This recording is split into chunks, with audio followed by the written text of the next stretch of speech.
Okay, sorry guys, there was one other omission.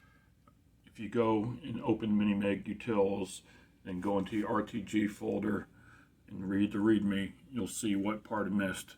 This bottom piece, bottom part where it says copy the Picasso 96 settings to devs. I actually did that and I'll include it here, but with all my issues with the capture hardware yesterday, somehow that hit the cutting room floor. So apologies. I'm going to leave the original up and just do an update. Actually, there's one more file, almost forgot. Go ahead and close this. We need to reopen Workbench again.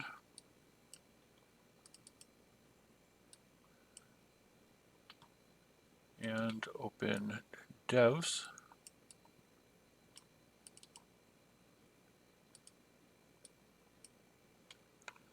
Now in devs, we need to put